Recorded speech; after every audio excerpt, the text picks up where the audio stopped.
Rồi ok. Có đúng rồi nha các bạn.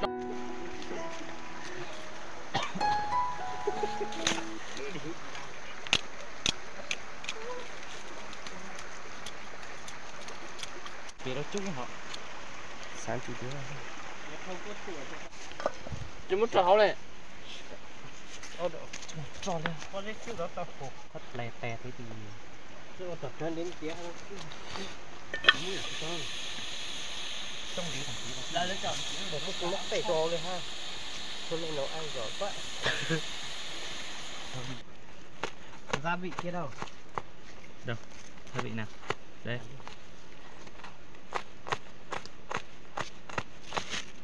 À. Đây có phở. Cái đó tập. Rồi. Chị đạo phải tới đó khu. Đấy. Chị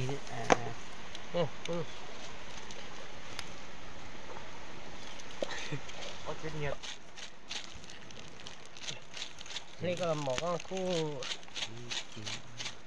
Cái mỏ. Đừng có cắt đâu.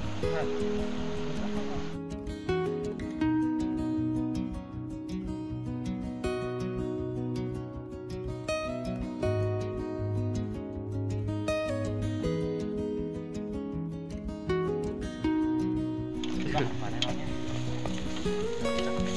Anh nhìn. Đây đấy.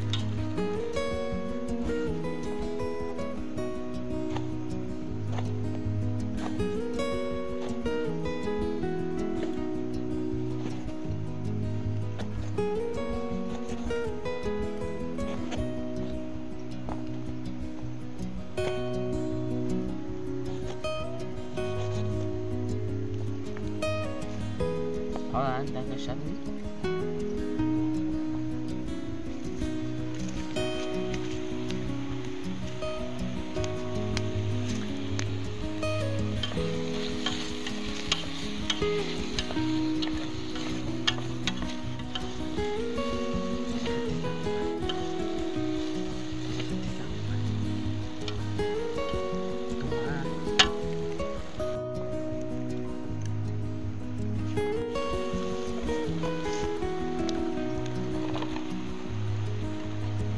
Cho căng.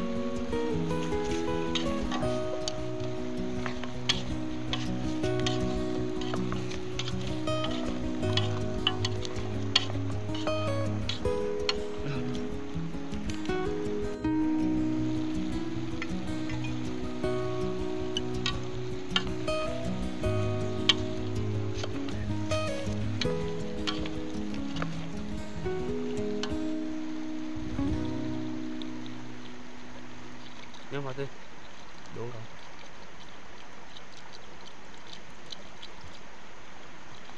Đâu được.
Đốt gia vị chưa? Cho nó.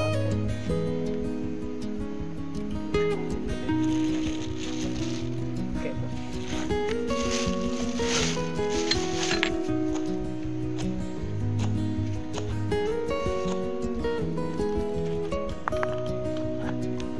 Sốt chân.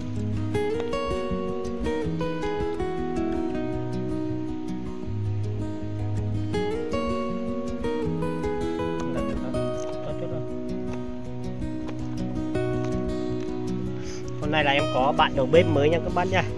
Bạn này hôm nay em tuyển bạn đồng thành.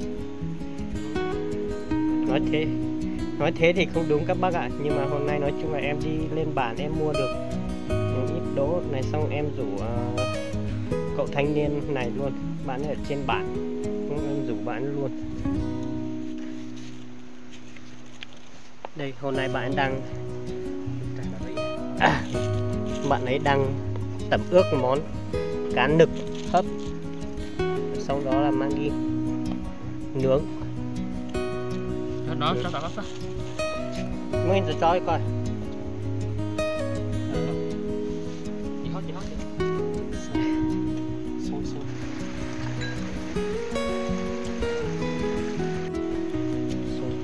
Còn đây là món chính đây các bác nha, món đỗ siêu to khổng lồ kia, em nấu với thịt gà, nấu canh ấy các bác ạ, hầm như kiểu là hầm xương ấy. Em có mua một miếng thịt gà ở chợ về, xong rồi anh em đi nấu, bởi vì không biết nấu gì nên là nấu đại như này các bác ạ.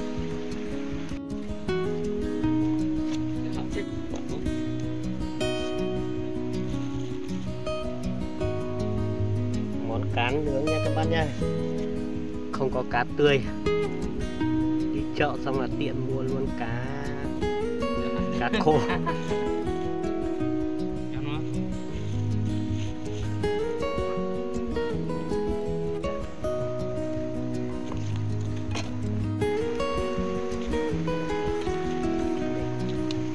Có sao?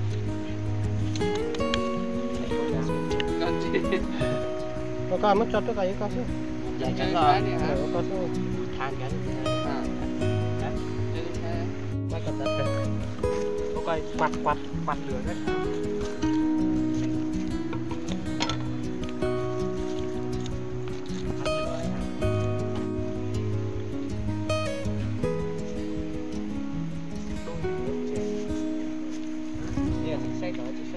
Anh lắm.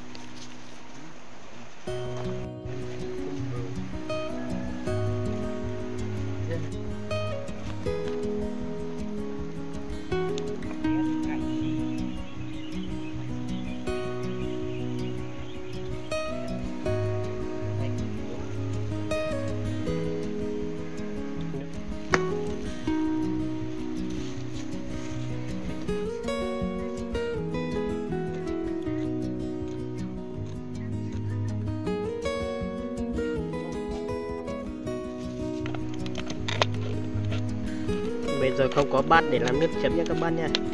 Có một cái bát làm nước chấm nhưng mà tí nữa lại không đủ bát, thì bây giờ lấy cái chai rượu, có một ít Đi rửa đây anh. Anh không cần rửa. rửa nổi thêm rượu vào để cho Cái này để cho vào. Tinh.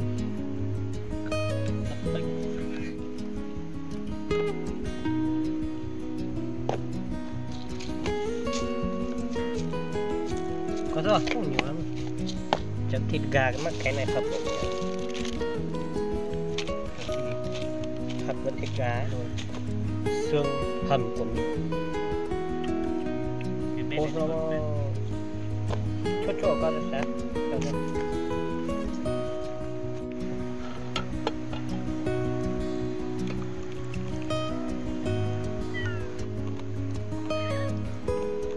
Bỏ ra đĩa đi. Em lấy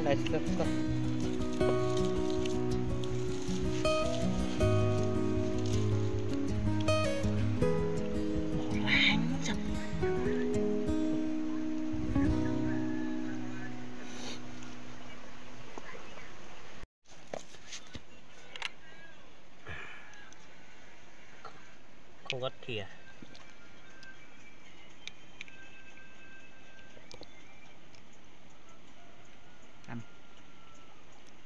Nghe vào mồm đi cũng phải cháu. Thái vào đây để ăn kèm với cá luôn. Ách cha. Chỗ vùng cao mình không thiếu gì mang ớt các bạn nhá. Bạn nào mua ăn măng ớt không? Đặc sản luôn. Có 50.000 một lọ như này thôi. Đặc sản luôn ở đây nhá các bạn nha.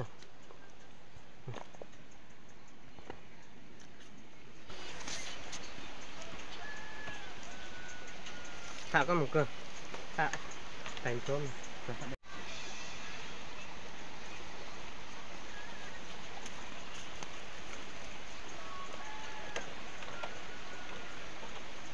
Nó có lục thả nó màu. Gia vị. Ừ. Có sốt. Nên nó nó không rồi. Ủa muốn chỉ đây xem thôi. Mất to rồi. Con nào ơi? Đó. Có phải nó Mình sẽ đá rồi vậy? cái nọ đây. Dạ. Đó. Tép thử này nó ngon lắm chưa? Ăn đi. Đưa bát rồi. Lúc Nào. Mùi vị hơi bị giống đậu. À. Đậu rồi nữa. Tao phải nó. Bây giờ Ở trong nó giòn chú ạ.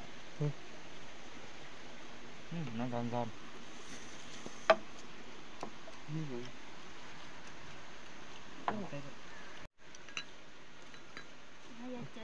giờ chứ Đi Đó, ọp của đi. Duyên Nhung là của chị có men cay khơi của Rồi chị chả, này. đâu sao? Nó ấy.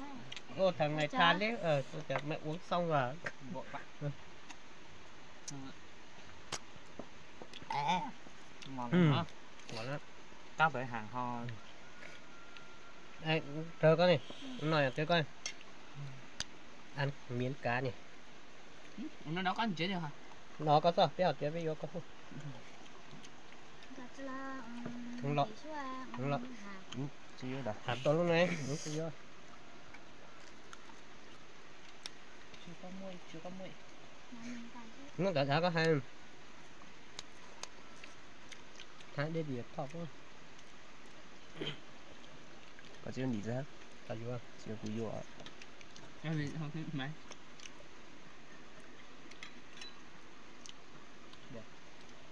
Phải luôn. Vâng. Cái chân món mình chỉnh họ. Không cho nó. Mình chỉ nhấp nhở. Cái ngăn xuống nữa, đúng không? Chưa, đúng không? Chấm.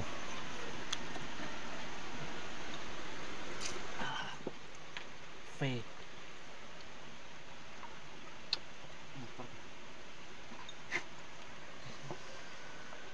Phê chữ E kéo dài, phê chữ E kéo dài. Ok. Đóng rồi. Ăn đi. Nó nhớ.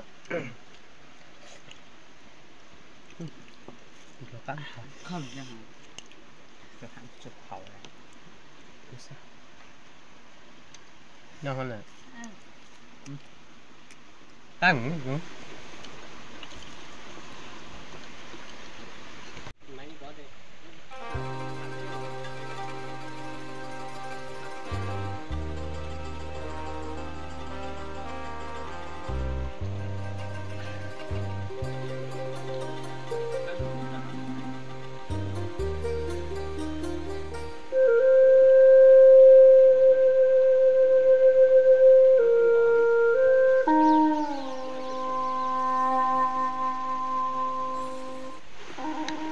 Cái này em có thể build được bình thường. Cái này em gửi build được bình thường nhé các bạn nha. Có nhu cầu mua măng ớt thì gọi điện cho em nha. Cái hàng này ăn với mì tôm này, ăn với phở thì bún phở gì đấy thì thôi rồi. Ăn thịt luộc nữa, ăn thịt luộc mà có cái món này nữa thì phải nói là đỉnh nhất. Đây, bạn đang ăn kênh gà cho nó thấy một tí chính thôi. Kênh gà nhé, à không phải kê thực vật nhé các bạn nhé. Kê đậu, kê đỗ gì đấy các bác. Đây, hôm nay là món thực vật thôi nhưng mà có rất nhiều kê nha các bạn nhé. Đây, thực vật mà có kê thì tốt rồi. Đây, món đỗ hôm nay nhiều kê lắm các bác ạ. Nói thế thôi chứ còn cái này là hạt nha các bác nha. Cái này là hạt đỗ khổng lồ này nhá các bác. Ngon lắm. Một tội là đỗ hôm nay hơi già, ăn hơi bị nhão một tí, ăn hơi bị sơ một tí các bác. Còn cái hạt này ăn giống như là kê gà luôn các bác ạ, mềm. Rượu đây. Rượu.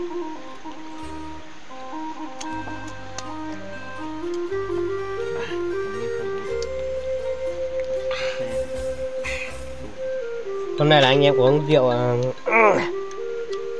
rượu nấm linh chi nhá các bác nhá. Nó rất là đỏ luôn. Linh chi rừng. Có xin miếng cá nào.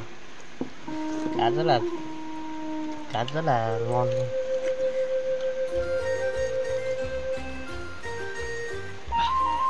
Hôm nay anh em làm cái video về thịt lợn, thịt trâu.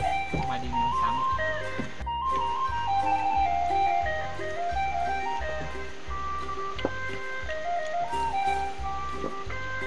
Rồi nhé. Ăn đúng chất.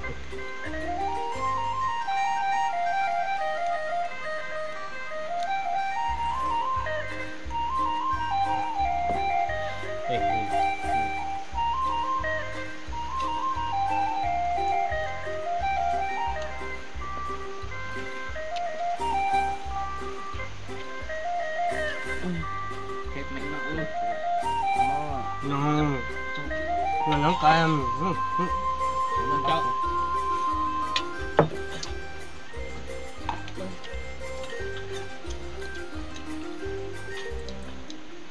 Sau này chúng ta lên làm cái cô bé đi. Không có cơ hội.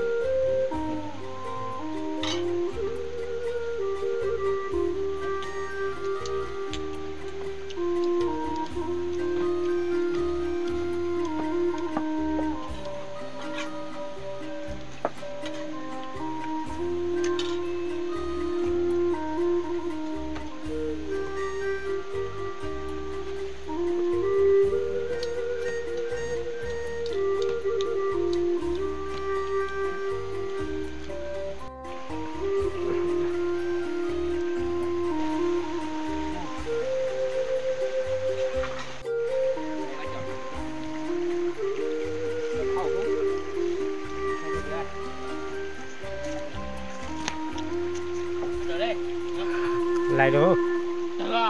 Cho luôn. Vậy đó.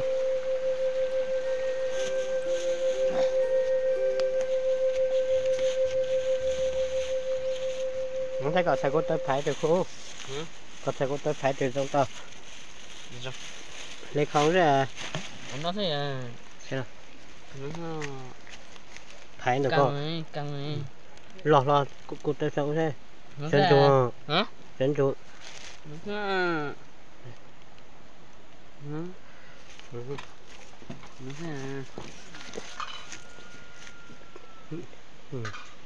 Để bạn này bị đau chân nhé các bác nhá, vừa phẫu thuật xong cách đây tầm 2 năm, bây giờ bạn có thể đi lại được rồi. Rất cảm ơn giúp đỡ và đã phẫu thuật thành công. Bây giờ bạn có đi chơi được như này là nhờ rất nhiều vào.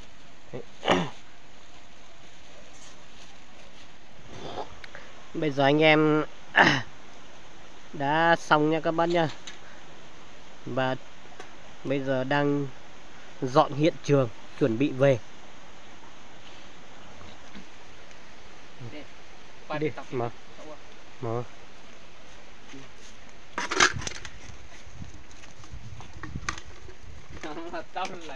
Giờ em xin dừng video tại đây nha các bác nha. Các bác nào mà thấy video của em hay ấy, thì xin cho em một đăng ký kênh để em có động lực tiếp tục làm video.